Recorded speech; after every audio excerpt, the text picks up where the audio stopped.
He's the ultimate competitor on both ends of the floor, and what a beautiful performance throughout the whole course of this conference finals and the playoffs to get his team to the NBA Finals. Reality is they got a 7'5" alien by the name of Victor Wembanyama from France, who is all world, and he showed up in this postseason and let everybody know who he is. Victor Wembanyama just did the unthinkable, and the entire NBA world is waiting for one man's reaction, Michael Jordan.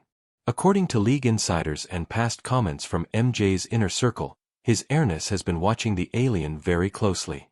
Let's break down exactly why people believe Jordan sees Wemby as the only true threat to his legacy, and what MJ has historically said about generational talent like this.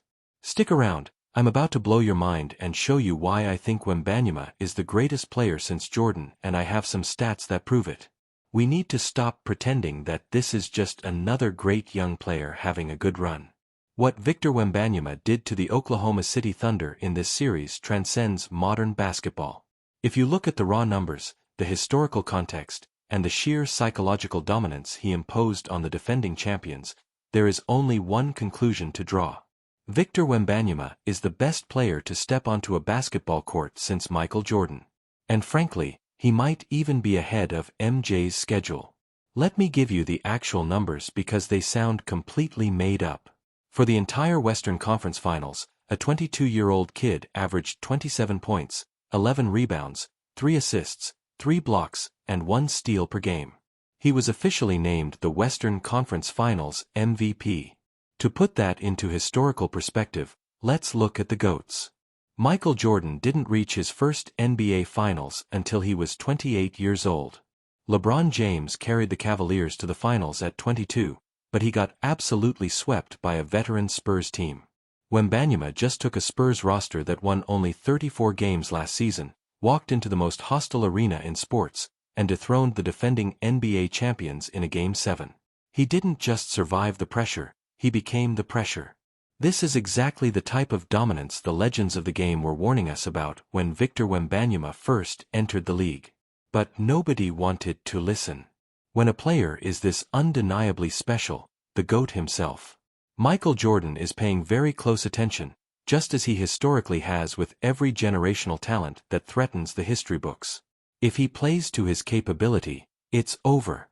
You don't really have too much of an answer for it. Just kind of hope he misses. But first, let's see just how Wemby did the unthinkable and eliminated this stacked Thunder team in Game 7. Game 7. The two greatest words in sports. But when the San Antonio Spurs walked into the Paycom Center on May 30th, it wasn't just a basketball game. It was a psychological war zone. We got to go out there and be better, and if we're not better, our season will be over. Right out of the gate, Victor Wembanyama trucks straight down the lane, elevating and throws it down right over Chet Holmgren. The Spurs' floor spacing allows Wembanyama to operate with minimal resistance in the paint early on, helping San Antonio build a 32-25 lead after one. OKC responds with a heavy dose of SGA isolation. Gilgeous-Alexander reads the defensive traffic beautifully, driving hard and getting up for an explosive dunk. Shea's ability to create space is the engine of this Thunder offense. The crowd is electric. We head into the half with the Spurs clinging to a tight 54-53 lead. Wembanyama makes a statement at the start of the second half with a vicious dunk. But the Thunder are not going anywhere.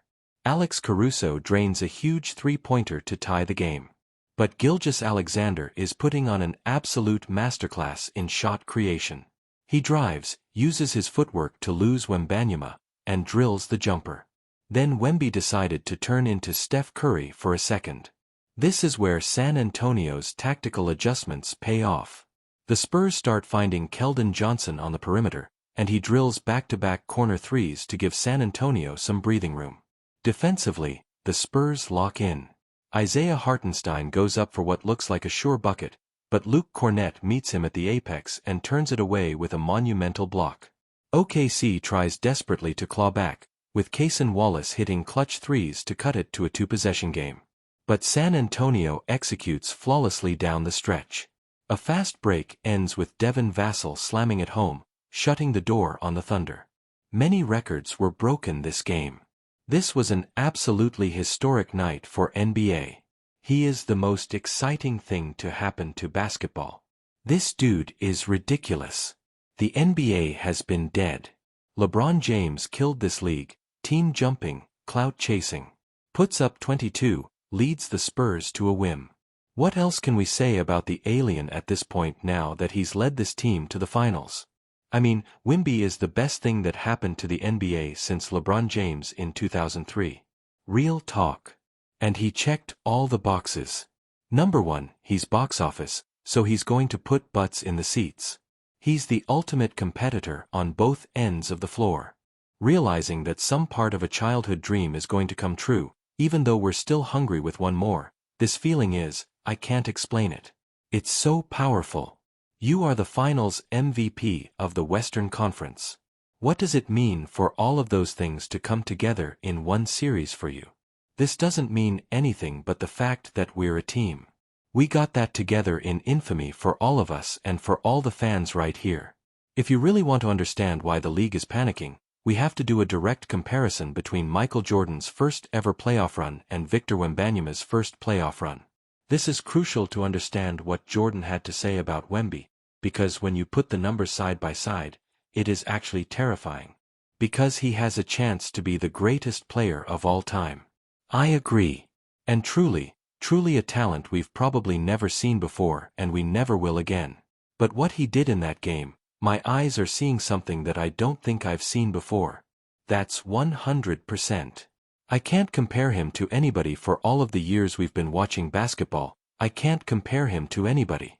They should call him CGI because it just doesn't seem real sometimes when you're watching. Let's rewind to the 1985 NBA playoffs. Michael Jordan is a rookie. He is spectacular. He averages 29, 3 points, 5, 8 rebounds, and 5 assists per game. He was an absolute offensive machine. But what happened? The Chicago Bulls were gentlemen swept in the first round, losing 3-1 to the Milwaukee Bucks. MJ was brilliant, but he couldn't elevate a flawed roster past the first hurdle. It would take Jordan 6 more years of brutal playoff failures before he finally reached the NBA Finals. Now look at what Victor Wembanyama just did in his first ever playoff run. He didn't just put up empty stats.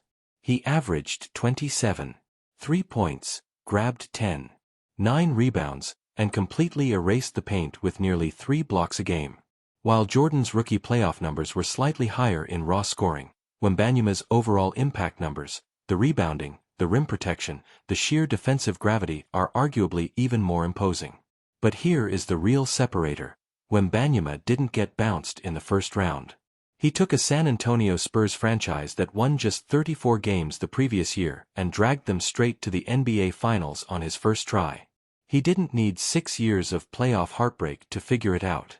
On his very first attempt, he walked into the absolute bloodbath that is the Western Conference, dethroned the defending champion Oklahoma City Thunder in a Game 7 on their own floor, and punched his ticket to the championship. He bypassed the entire paying your dues phase that even Michael Jordan had to suffer through. But the job isn't finished. Because waiting for Wembanyama in the NBA Finals is the ultimate final boss, the New York Knicks.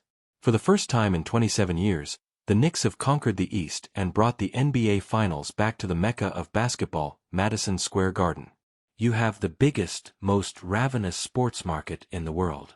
New York Knicks going to the finals. I think they can win the championship. A fan base that has been starved for a championship since 1973, going up against a 22-year-old French alien who just broke the defending champions. The Knicks have the elite perimeter defense, the depth, and the most intimidating crowd in the league. But after watching Wembanyama completely silence the Paycom Center in a Game 7, do you really think the bright lights of New York City are going to blind him? Which brings us to the one man the entire basketball world is waiting on. When a player breaks the matrix of the NBA like this, you know Michael Jordan is paying attention. We all know MJ doesn't just casually hand out praise. He doesn't need to.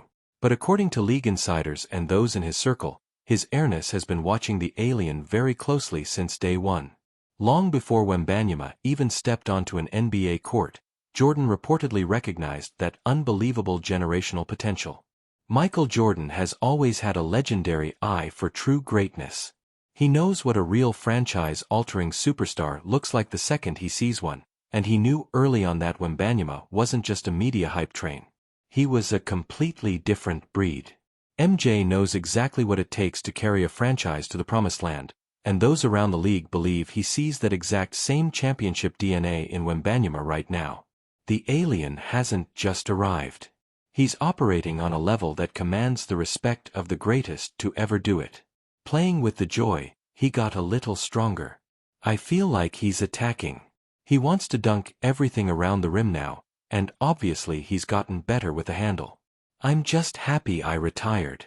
Yeah, I don't want no parts of that.